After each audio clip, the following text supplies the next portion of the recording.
Here we go. Trying out a new thing today, guys, with new audio setup. So welcome, welcome, welcome.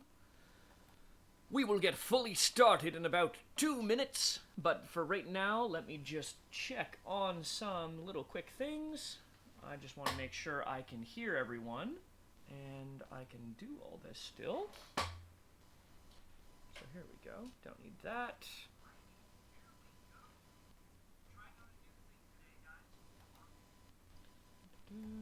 Welcome, welcome.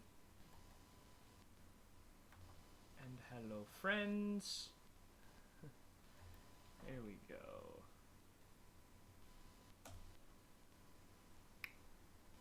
We got 8 of you already. Welcome, guys. I'm going to get the... so, for those of you who are here already, if you want to engage with us today and ask me any questions while we're going through our topic for today, while we're, making some cool things, I'm going to have the...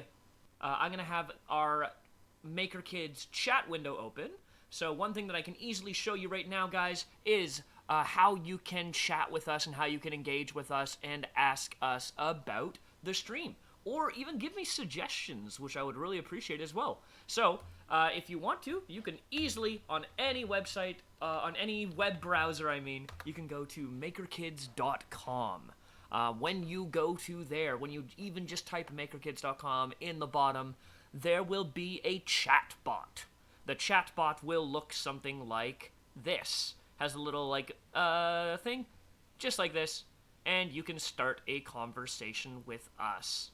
Alright? Yeah, so if you want to set up something with us there, let us know. Ask me some questions through the chat there. I'll have that open, and I'll try to check in on that every so often. But today, I want to talk about what we're going to be building. Since it is 2 p.m. now, we are good to go, I believe. Full stream is running fine. Audio's doing okay. I hope people can let me know if the audio is quiet at all. I'm trying not to have any background audio. Although, I don't think I really, during these streams, ever stop talking for about an entire hour.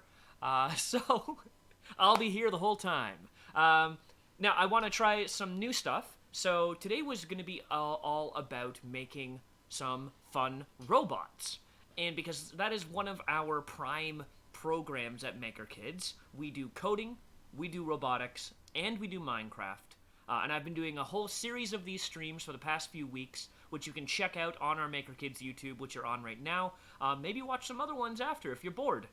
Or if you really want to try making some of the things. They're mainly there to inspire you, so you can see some, advanced builds that we are able to make, and also show you, the top end of creativity you could hopefully get to by pursuing our programs, monthly. However, today, I wanted to make something a little bit easier for the younger viewers. So we've got one of our mini-makers topics that we also have some makers who are in grades 3 till grade 8 also using. As a reminder, the mini-makers classes we do are for kids in grades 1 to 2 and are some of our most popular programs. So for the mini-makers, we use a system called the microbit. Now the microbit it's a robot, but it's more than that. It's really a robot brain. So that means it's not just about making... and this is what it looks like. This is actually the main microbit webpage. And I know it doesn't look like a brain, but I don't think too many of you have seen a brain. Maybe you've seen it in science class, and that's really cool. But this obviously doesn't look like a brain, but that's because it's not a living one. It's a robot brain. And when we are going to be programming it, we'll be attaching wires to it, you'll be plugging it into your computer and telling it what to do.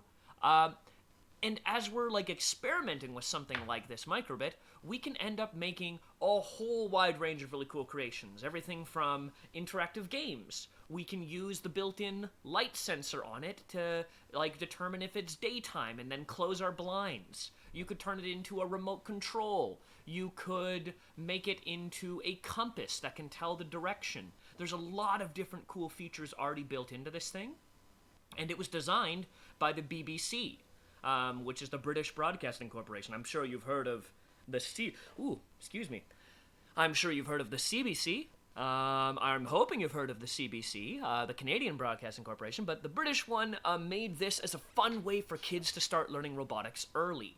So let's dive into it a little bit. Let's take a look at the system, and we'll consider this to be like a basic lesson in how you can use it. If you want to follow along this time, I encourage you to. If this is your first time using Microbit or first time hearing about it, I'm going to try to move at a pace where you can keep up and still be showing some interesting stuff. If you ever feel stuck on something, don't worry too much about it. The stream will be up and you can look at what I've gotten, and you can even ask questions in the chat if you would like, or get some parental help as well. Obviously in a MakerKids class, we'll be the ones here helping you in person, over video, direct connection. But today, this is kind of one way. All right, so here we go. We're going to start doing some learning at home with the Microbit. I'm going to go to the option up top. I went to the website microbit.org, and I went to Let's Code up at the top. You'll even see they have some of their own lessons in it as well. They have some Python coding. They have some Microbit. They have like a classroom thing. We actually have our own curriculum for this as well, but there are a lot of cool projects you can pursue with them as well. I find a lot of their projects are involving using like duct tape and other materials and stuff like that that might still be kind of hard to get right now. So if you want to pursue this project today, you won't need any other materials besides your computer, your mouse, and your active imagination. Awesome. So when you get onto this page for Let's Code, this is where you can see some of the other projects that they have and tutorials and everything. There's, some projects that other people have made. This guy has done some streams before for Microbit that are really, really cool. I've seen some of them before. As you can see, there's a whole wide range of really, really fun things that you can learn to make with the Microbit at its center. And also, not that this is not an ad for Microbit, we just are a fan of them, but I think if people are curious, look at the prices. Really not too expensive if you are interested in getting one of those online right now, because they wanted to make them as accessible as possible, which we can really respect that. So, let's get into making something. I've been talking too much and not making enough so far in the first 6 minutes. So, this is the Microbit coding window. Here is where we get to tell this little guy what to do. As you can see, the little example of them, called the virtual Microbit, shows up on the left, and we have something called our block groups right in the middle, kind of like in Scratch if you've used it before or you've seen a previous stream. And all of these blocks, as we might already know, are instructions that tell the robot what to do, right? So it's just like you can see a stop sign and you know that means, oh, I'm supposed to stop. I'm supposed to wait and look for traffic. That's a sign that you know how to follow. These are signs that the Microbit knows how to follow. Like this one, for example, the very first simple one that says show LEDs, or if you want to be more accurate, it is show LEDs. We call them LEDs because they are tiny little lights that can appear on this little screen here. I love that satisfying. I think you can hear the snap sound. Let's hear. Yeah, that's how the blocks fit together. Let me see if that works. There we go, that satisfying snap of blocks fitting together. Yeah, we are going to maybe just draw a little smiley face. Make this a happy little robot. Oh yeah, that's a happy little robot there. Oh, look at that. That happy little robot. He's so happy. And now, maybe we can make him have some other emotions as well. Let's go to input. The pink group. And if you're still taking your time drawing a little face, absolutely take your time with that. But I'm going to keep going on today to, show off some other features. And if you ever want to try this at a more, slower pace, come do a free trial class with us. We do this exact activity, like this starting one, and even go further with it in the trial class for the Mini Makers class. And you can also just learn this at your own pace in the online grade 3 to 8 class as well. But look here, if I do the on button A pressed, and I tell him, when I press the A button, I want you to do this type of smiley face. Make your eyes a bit longer. Then, when I press the A button, maybe I'll do this as well. I'll duplicate this block, so that when I press the A button, he will briefly show this face, and then go back to the other face. Because a robot likes to do things in order. He will do this. Boop. He shows those eyes, and then he goes away. Look at that. I could even have him do something slightly different. I could have him go, like, that's more robot him. There we go. I like that. Perfect. And it's a great way to, like, you know, kind of, like, work on stuff that looks to you maybe animated even.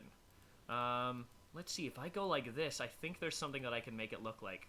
I could make him look like he's talking a bit.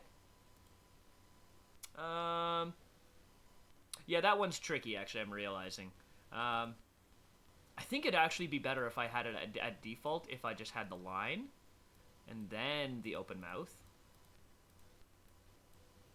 Going back to the line, and then whenever I press it, it's gonna look like he's talking. Ready? Let's see.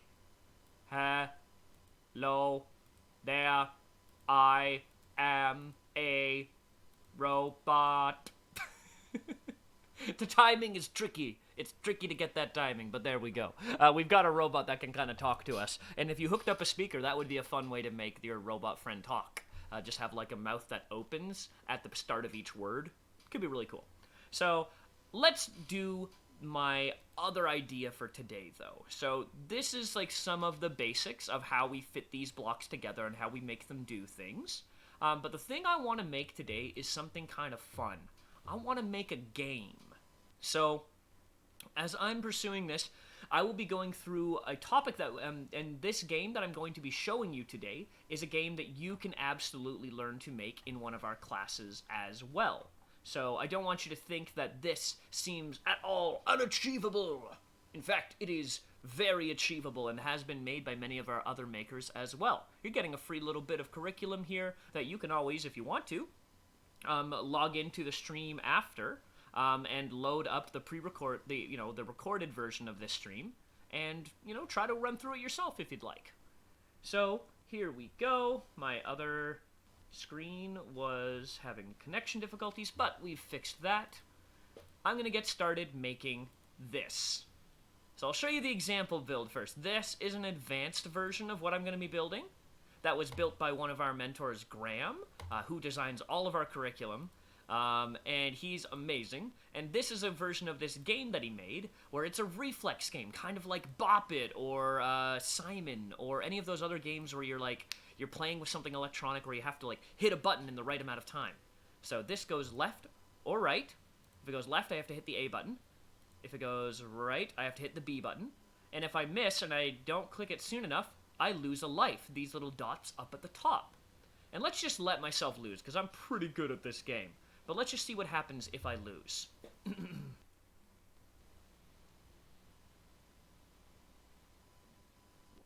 No! The skull! Also, though, I got 14 points. Look at that.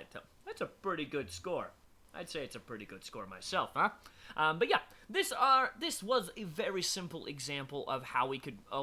this is the advanced example, as I'll clarify, of what you could make with that. I don't know if you heard my cat sneeze there, but he's been doing that a lot. But yeah, this is the advanced version to show you what it would look like with the code. Again, you wouldn't build it this way if this was your first time doing this. Just take a look. There's a decent amount of code going into making some of the cooler functions of that work. And there is an easier way to build this, where it doesn't look as flashy, but it works just as well.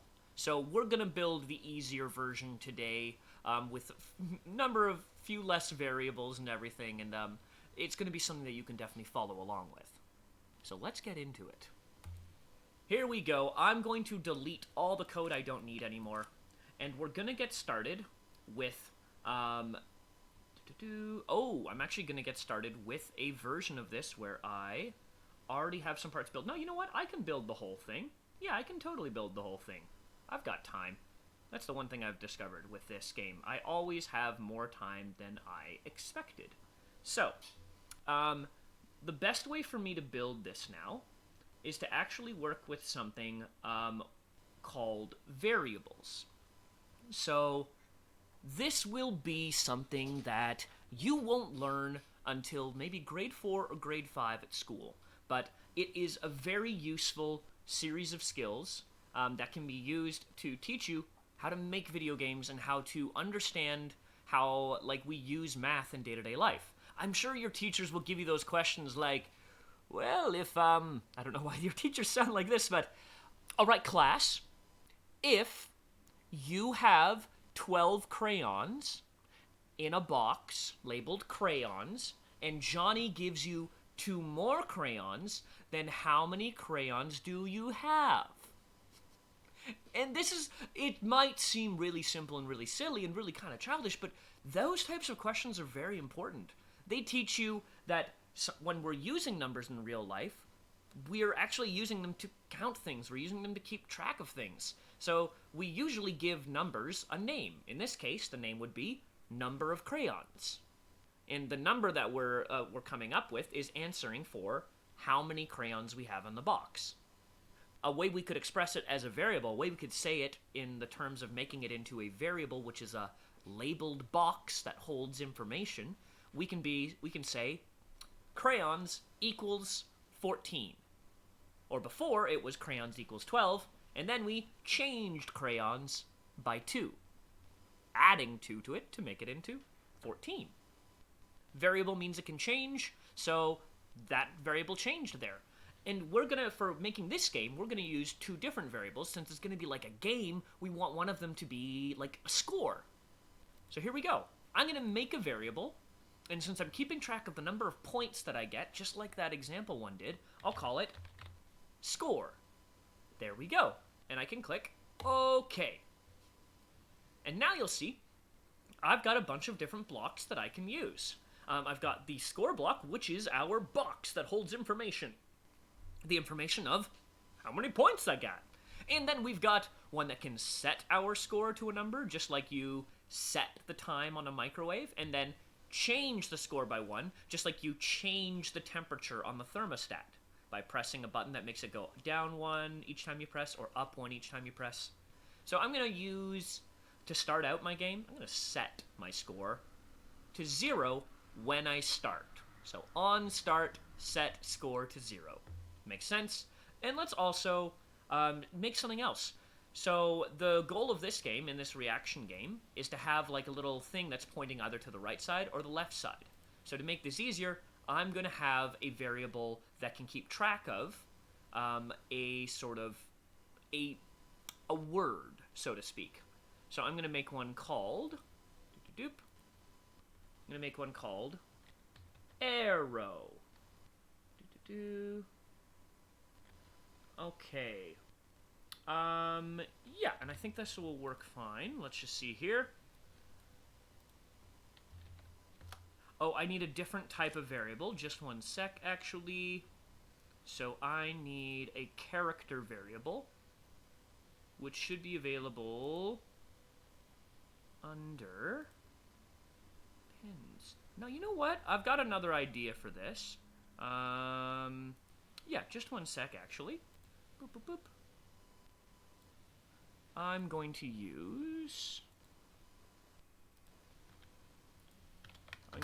this link from here because I've realized that this was from an older version of it, but it should still work. So,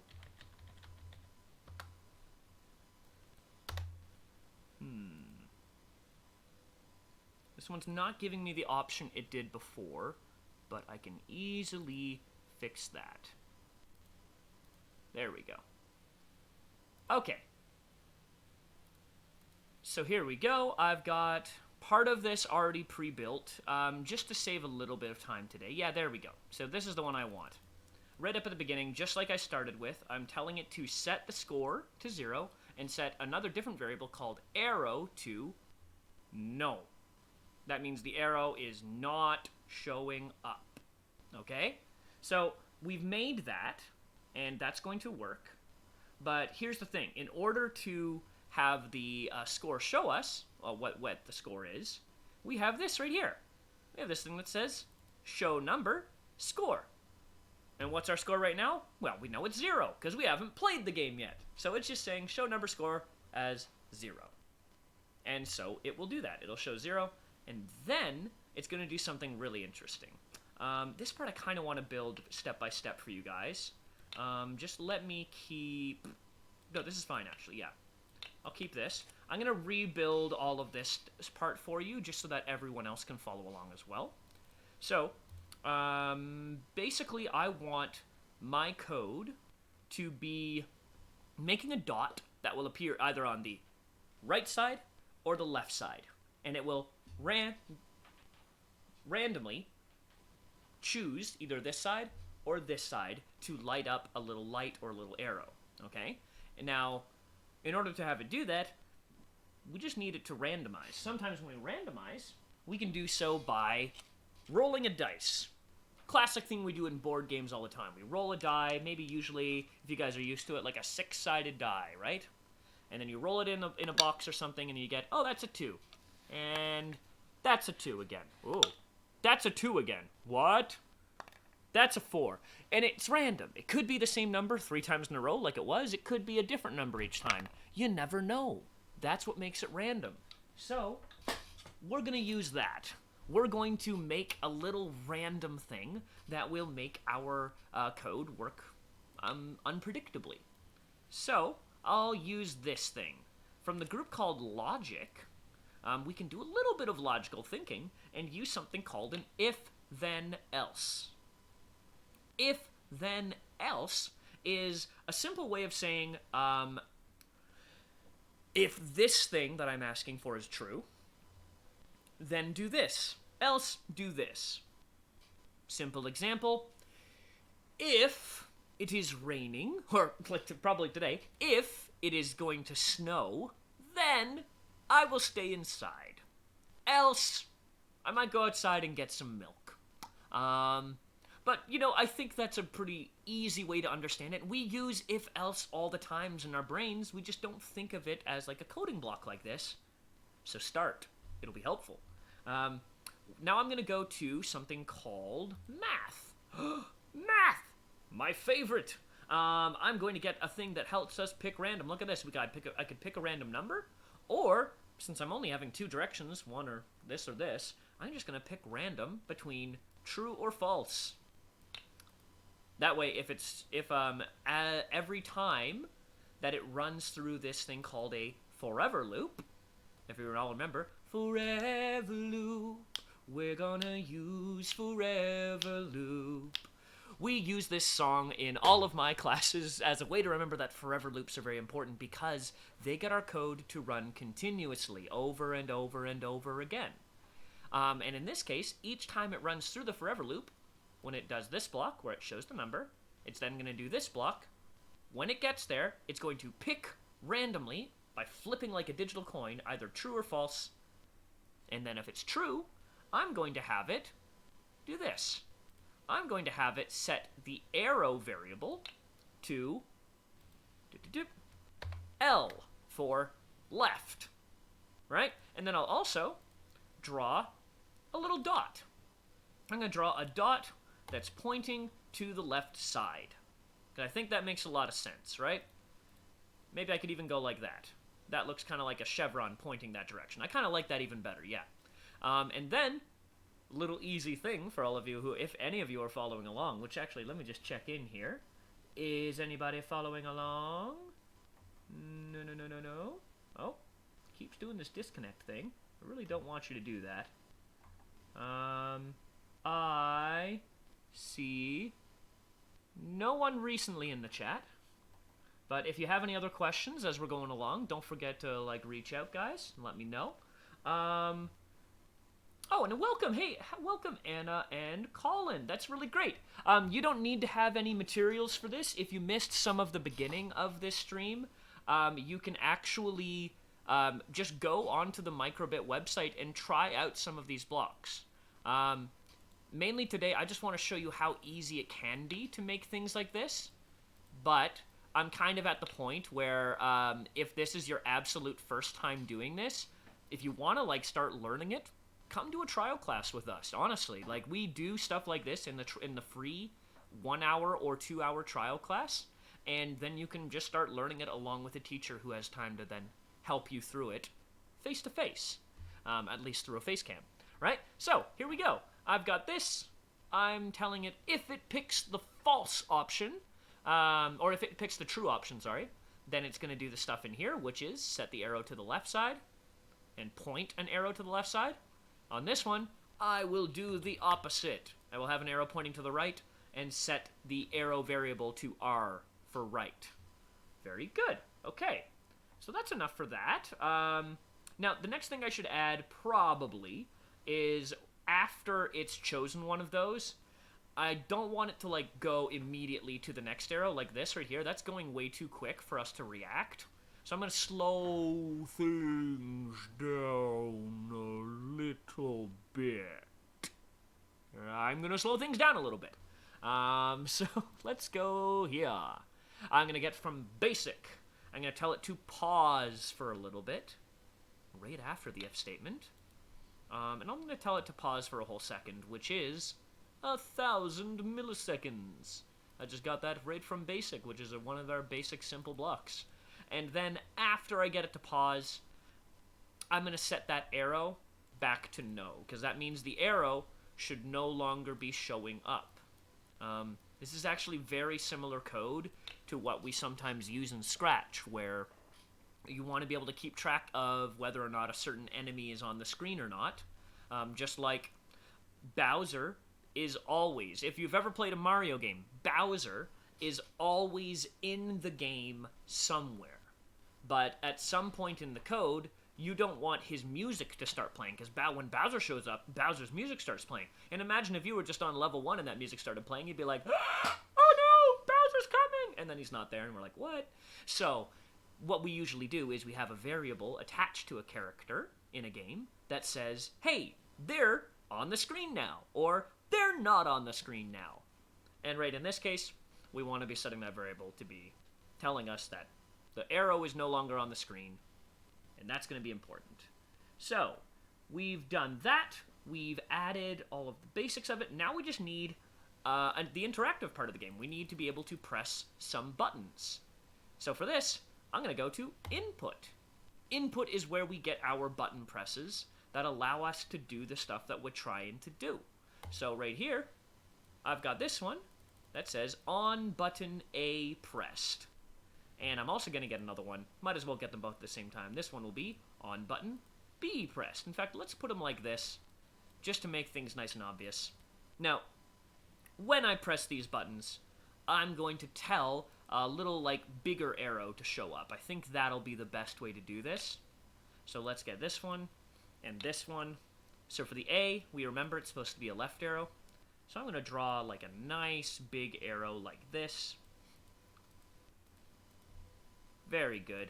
And then for this one, a nice big arrow like this. So let's test that out. There we go.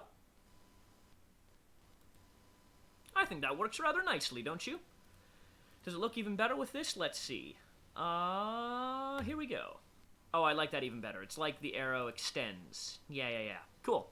That looks nice for me. So this way, when I'm pressing these buttons, it's going to switch all those LEDs on. But that's not actually doing anything to our score or to anything else yet. So here's how we need to update that. We need to think about our win condition. So this is something where you can easily start to understand how we use if statements in coding.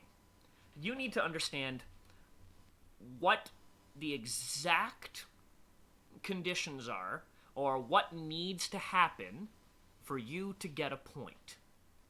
So if your answer is, you need to press the A button. Yes, you're right. You do need to press the A button. What else needs to be true in order for you to get a point when you press the A button?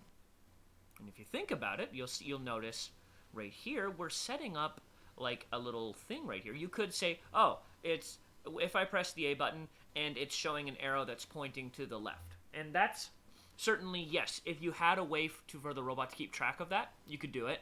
But there's no way for us to ask the robot, hey, which of your lights are turned on? Or there's not an easy way. So the easy way, and the more efficient way, is to ask the robot if that arrow variable is currently set to left, or L for left, or R for right. If I press the A button, and the variable arrow is equal to L right at the moment, then we get a point. If I press the A button and the variable for arrow is currently set to R for right, then I don't get a point. If it's set to no, well, then just no. No, man, you don't get a point. What are you talking about, right? So, let's do this in the simplest way possible, right? I'm going to get myself an if statement, just like we've gotten before, from the logic group.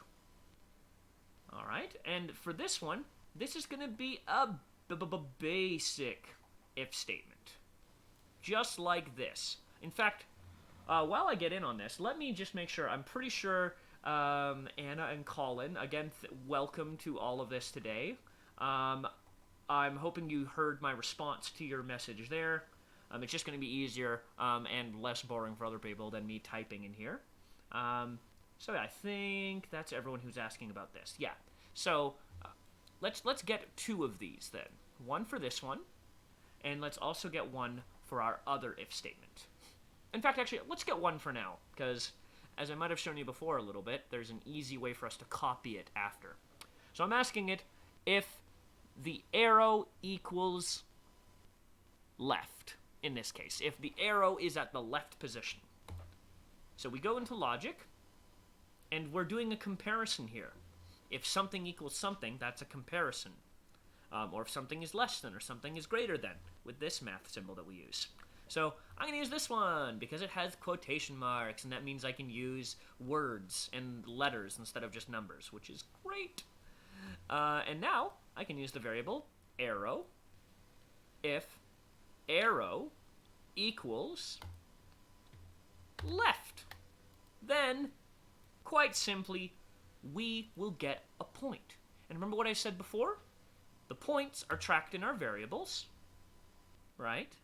And if I want to get a point, then I'm changing the variable. I'm changing the number that's being stored in that variable. Just like Johnny was changing the number of crayons you had in your pack, right? I think that was even his name. I think his name was Johnny. Go Thomas's memory. Sometimes it doesn't work, so I have to, help myself out and, take the little wins.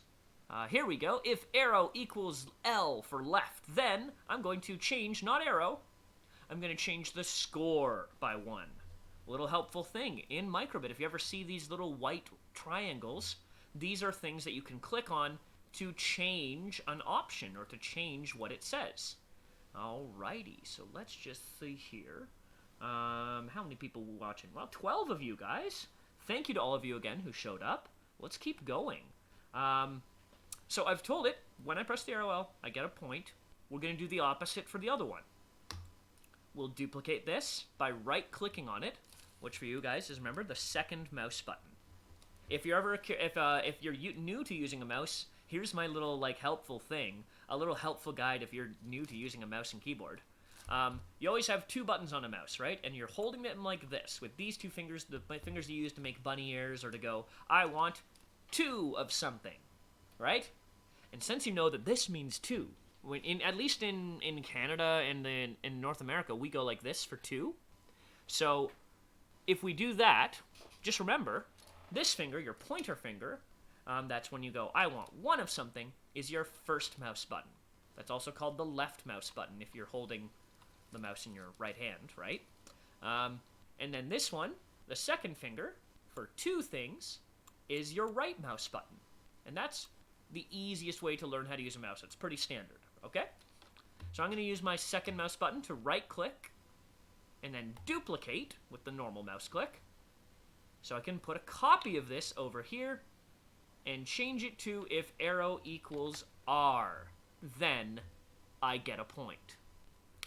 Right off the bat, let's see if this works. We've already built part of this that could make the game work, and we're only 33 minutes into the stream. What will Thomas do next? Ooh, there's always more. So, let's just test it out first. So, I need to press the button at the right time. Reflexes. Haha. Ooh. Haha. Haha, I got a point. Haha. I got another point. Haha. I got a second. Oh, I missed that time. I didn't do it in time. So there's definitely timing to this one. Oh, I think the best way to play this game, and I will share this game to people after, don't worry. The best way to play it is to start adding stuff here. Oh no! Oh, haha! In fact, you know what? I wonder if I could do this. Could I do this midway through the stream? Could I change the description? If I can, and I can add a link to this project for you guys, then I will absolutely do that. I just had the idea. Ooh, I actually possibly could. And I don't think anything will happen to it. So, yeah, I'm going to post it in the description of the video. Just a little direct link to this game. So I'm going to share it, since it is already basically working, and then I'm going to start adding other stuff to it.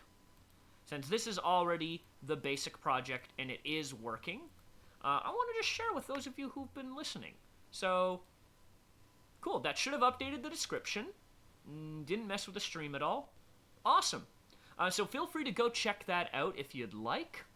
And again, if you've never looked at the description of a video, let me show you. If you go to a YouTube video and you want to see this link, and that's a new thing for you, I'll mute this as we go. We're going to see some weird feedback here for a moment. The description is right down below here, and look, there's that make code. So right underneath the video, here, wait, can I wave to myself? Hey, there's a delay. So you're seeing 1, 2, 3, 4, 5, 6. Oh, there's a good 20-second delay or something. You'll want to go to the link down here, right above where it says try YouTube Kids or stuff like that. I want you to click on that to go to the project that we're working on. Oh, feel sad about that. Hey, there we go. Cool. So, let's move on to the next part of this. If you manage to open that up and try it out, you'll have a pretty good time with it. But I also want to have some other things happen. Since this game is already fully functional, but I kind of want to make a bit more of a challenge. With the code we've created so far, someone can press the A and B button at the same time. If you had the microbit out in real life, you could press both of them and then you would win every single round. Because that's all this says. It doesn't say if I press the wrong button, I lose a point, right? Which I could also do, but I think it's just easier to do this. We made something for this purpose. We made this whole set arrow no for a reason. Because this way, right after we click the button and after it checks whether the arrow is currently left or right and gives us a point, we then set the arrow to no automatically. So it'll make the arrow disappear, which will cause these to stop as well, and then we won't be able to get double points. So that's going to fix that pretty easily. But let's keep adding things. I could also, if we really wanted, since there's no way to lose the game, I think adding in something where we can lose and have something happen would be a really, really cool idea. So I'm going to tinker around with that, and that's going to be my next goal for this. So just playing around with some things here. We could do that. That's true. Using some of the game variables in here. These ones are really, really cool, but they also take a bit of time to use. So I'm going to stick with the easy way for now. I'm going to click these little plus values. So now it'll say where it says, if a value is true, then do some other statements. So if I click on this little plus thing, you'll notice I get my handy-dandy else back. Not Elsa, not the storm grows white on the mountain tonight, which it might, because we might get snow today. We don't need to worry about the else. We just need something to happen if we press this button and the arrow isn't the right answer. So what do we want to happen? Probably we want to lose a point, right? So here we go. I can tell it to change the score by -1. Ah, okay, that looked weird for a second, but then it worked. See? So I'm changing the score by -1, meaning I will lose a point. Pretty good, right? And it could, since this is going to happen at the same time, if I got the arrow right, or if I got the arrow correct, or I got the arrow wrong, I'm either going to get a point or lose a point. They won't happen at the same time. It will be one or the other because it's an if-else. Just like this big if-else we used, right? So, that's going to work pretty well. Now the only thing we have to do is decide what happens if we run out of score, or we run out of points. So let's think about how we could do that. I think one of the best ways to do this would be to actually set our score at the beginning of our game to 1. And our goal with this game, or maybe set our score to 5, just to start. Okay? And now what we'll do is while we're playing, if we ever get it wrong, we lose a point, so we could dip down below that 5 and get to 0.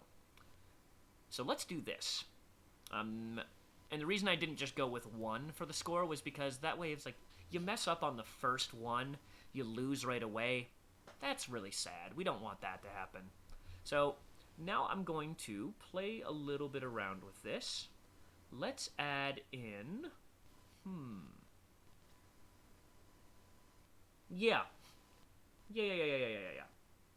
Let's add something where it's going to keep track of the points, and if we run out of the points, it will do something slightly different. So here we go. I've got this forever loop. I've got this section that's showing me all of this code. Yeah, here we go. I'm going to get another if statement, first off.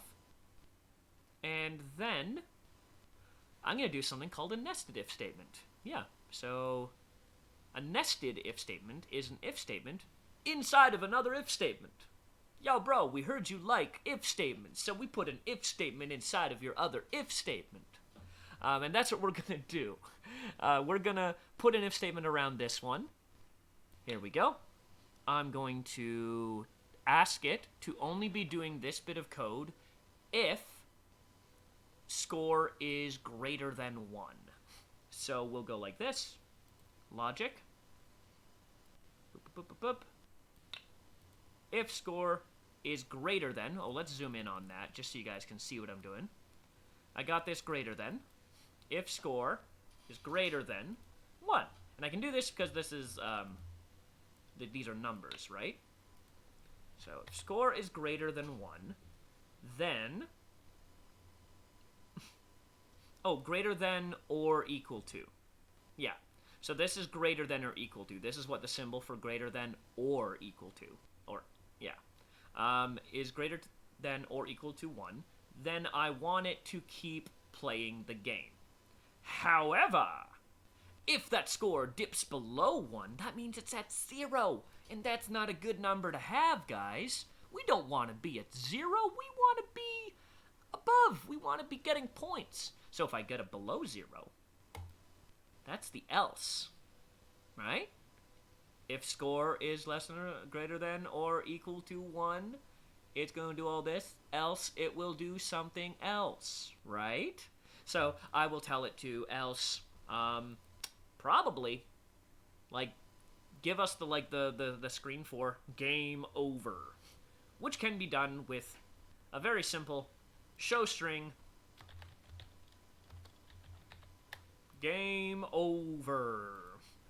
And then maybe, show string game over. And then I'll also show,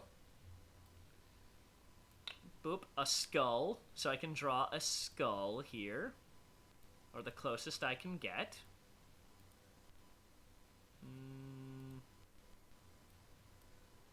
Is this a skull? That's still a skull. Yeah, that's still a skull. I mean, it's kind of the closest you can get with this. That looks like a skull to me. It's got the eyes. It's got the other stuff. There we go. With, like, the nose there. That kind of looks like a skull. It means game over. And then I will also tell it to loop this, probably. No, I don't need it to loop it. I could tell it to repeat until... Yes, maybe. Maybe that could work. Also, if I've lost, we're setting the arrow to no, for sure. Boop. Set arrow to no. Do this, and then show string game over. Okay, let's test out what's happening first. This is something I'm like at this point, I'm just kind of crafting this as I go. When you're coding like this, there will be a bit of trial and error. So let's see what happens. I'm going to deliberately try to lose.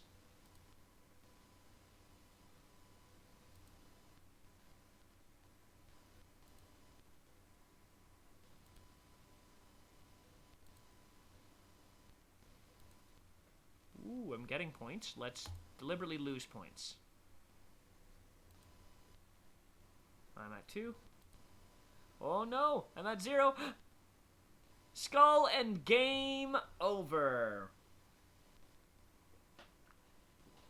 Very nice, okay. And then it's back to... but then the score is still stuck at 0. So, here's what I'm going to do. An easy way will be use another thing. I could also tell it to show string game over, and then say something else. I'm going to have it say A plus B to restart. To tell you to press both the A and B buttons to restart, which isn't going to work as well because that's hard to do. Oh, no, I can do this, yeah. And then, here we go, I will use a new input. This one will be on button A plus B. So when I press both buttons, the cool thing this will do is this will actually give you an additional button that'll just pop up on the microbit, but in reality you normally just have to press both at the same time. So I'll tell it, when I press the A plus B, I want it to do all of this stuff. I want it to reset all of my code. So I'm going to... Oh, you can't multi-select, right? I'll just duplicate these. Boop, boop, boop. And I'll put this up here. This is going to be my reset button. The A plus B button is my reset button. It's going to do this. It's also going to set the arrow to no. And then it will start things over at the beginning, which should be great. All right, let's see if this works. Also, yes, the A plus B button will then serve as a cheat button, where you could just press this. Oh, no, it wouldn't. It just would automatically reset your score, but if you press reset, that means you've basically lost. I'll even have it just so people know. I'll even make a little statement show up when you press them. Restarting. Boop. There we go. Or... what reset? We'll just say reset. Shorter words on this are better because they do take time to scroll across the screen. So let's see. Boop. Reset. Nice. And now we're playing. Got a point. Huh. Huh. Oh boy. The reflexes required. Oh, I'm going to deliberately lose points now. Let's see how this goes. All right. No, the opposite.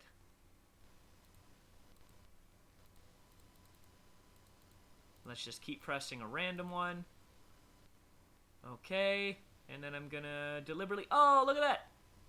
Game over.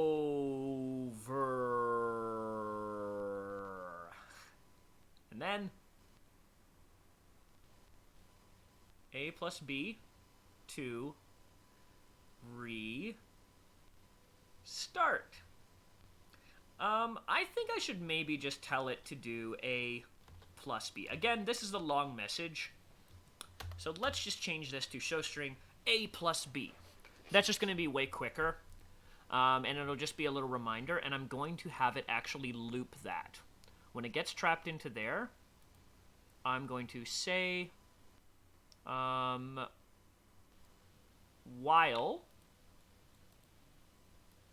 Yeah, let's do this. While score is... I'm just going to duplicate this. So it's going to get trapped, reminding you to press A plus B. So I'll be telling it, while score is less than, actually. Yeah, that's simple, actually. While score is less than 1, it's going to be stuck showing the string A plus B. All right, and then that's going to get, so the while loop, as it's called, is from the loops group, and what it does is it'll trap your code down here. So the moment my code gets all the way from the top down to here, which remember it'll only go to this else when the score drops below 1, it will then get trapped in this loop. It will show the skull, it will say game over, and then it'll get trapped doing this. I might even put a little bit of a pause just so that there's a bit more of space there. And I'll add a space right after game over. There we go. That's going to look even better. All right, last test of the game over thing, just to see if this is working properly. Let's lose. Let's do our best to lose. There we go. No, the opposite way. Oh, it's hard making my brain want to do the wrong thing. Here we go. All right. Game over. Drum roll, please. A plus B. A plus B. You know what, man? I don't like the space, actually. I think the space isn't fully needed. Let's see how that looks. I know that's... I'm sorry, I know that... Maybe just to test this. I think it'll look better. We don't need to do a long test again. Oh, wow, look at that! I only have 10 minutes left! Well, I think it's a good time for me to just remind people that this is a project, right? This is a project that I am building, but this is also something that I've been building for a while, right? I'm making a countdown. Here she went to go watch. Colin, thank you. Thank you for the GIF. I appreciate that. That's really funny. Or no, I think that's not Colin. That's, no, Colin and Anna, yeah. So one of you sent that GIF, and I really do appreciate it. But this is working really well, as you can see. I can even share the completed project back in the description again, which I'm going to start doing on other weeks as well. I might add one more thing while we have 10 minutes. So, to share a little background and why I might want to do this, I come from a music background. I used to be a teacher of singing and piano at a wonderful place in Guelph called CMA Music. Those guys are amazing there. Check them out if you're in the Guelph area. But I really used to like... I always make music, and I perform in bands and stuff like that, and I love singing. Used to do musicals all the time as well. So I love exploring the music side of projects. So I think a game like this really needs some cool tracks playing in the background. I think that's pretty key. So I'm going to play around with this a little bit. I'm going to have this play a little bit of a melody. Let's have it go with this. Repeating forever in background. I will want it to play a melody, and I'm going to have it do that. Can I have it just do this when we start the game? Or maybe, yeah, start melody. Not da-da-da-dum. What's it? Because that's why. Forgot how loud that could be, I'll be honest. I'm going to change my audio settings just a little bit so it's not that loud. One moment. Let me just lower this down for Google Chrome. You might want to play around with that as well, actually, so let's see how that works. Not too loud? Still pretty loud, but it's not overloading my desktop audio. I'm gonna turn that down even more, just to make absolute certain. There we go. And lower these as well. Perfect. Okay. So I've lowered the sounds a bit. We'll try this one more time. That's more reasonable. Now, this one doesn't really suit a game like this. I want something like...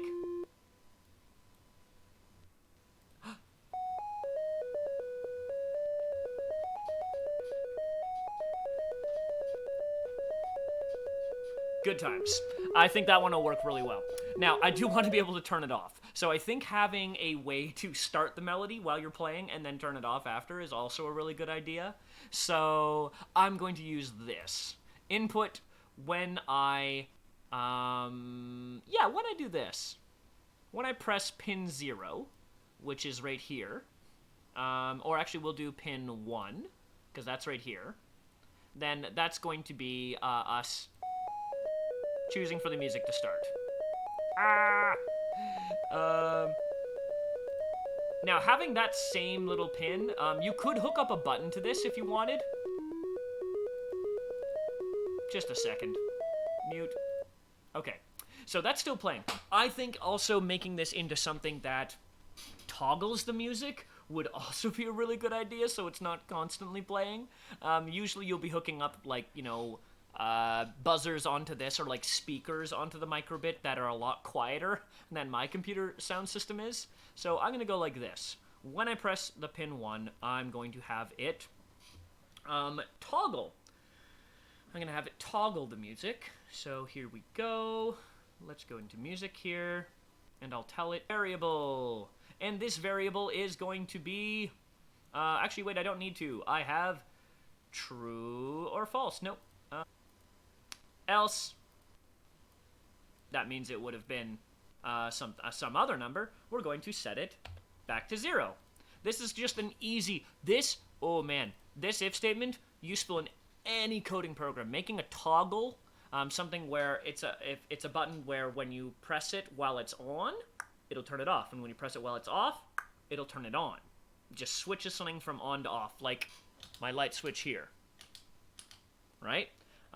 So we are going to use this to control our melody. Nice, yeah. So I will tell it to on pin 1 pressed. That's toggling it. I'm going to get another forever loop. I think I still can. Yeah, that works. I'm just going to keep this code separate. We'll say forever if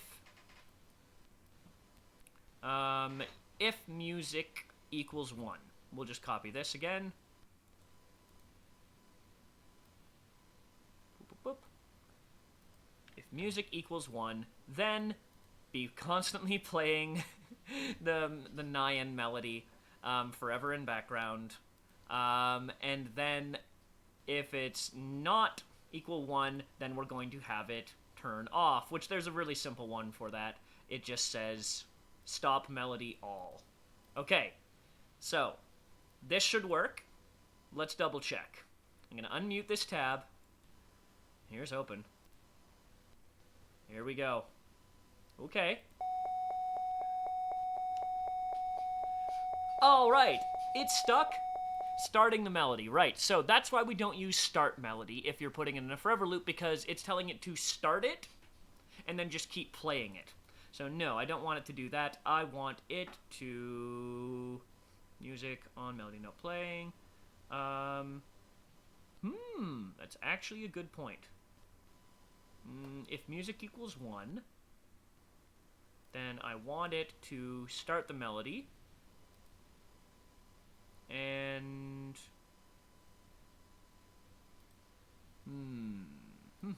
that is a good point. Let's put it in here, because this is all about the toggle. Right? I think this will work. Let's see.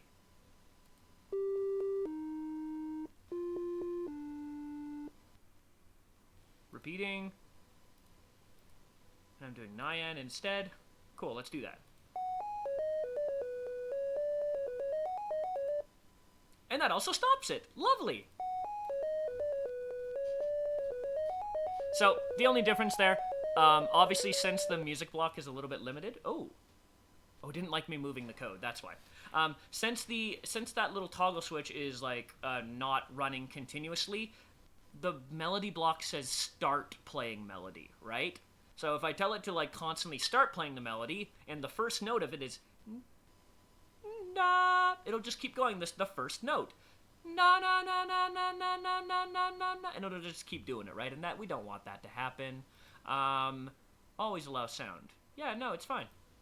It was muted, I see. Cool. So there we go. I've built myself a fun game that I can play. I can turn on music. I have a way I can lose. I don't have a way I can win yet. The only other thing I would need to add, really, is a win condition. Like, maybe you get to a certain number of points. But this is also something where I could make it. I could give it to you while you're in the car if you're like, I was going on a trip with my little cousin. And you could just plug this into a USB cable that's hooked up to the charger in your car or anything. And this game would work. You could have that little speaker connected to it in like a little cardboard box or something, and this project would be a game that you can like pass between each other and see who can get the highest score. Right off the bat, we have made something that you could play for hours, and still be like testing out your reflexes. Ooh, fancy. I could even make it faster if I didn't think like 1,000 millisecond of a delay was enough. I could be like, or it wasn't quick enough, I could be like 800. Now the switching is quicker. There we go. Huh. Oh no. Have to quickly... Oh, I wasn't even getting a point there. Wow, that is quicker. Oh boy, I'm losing. No. Alright, let's get some music. Maybe that'll help.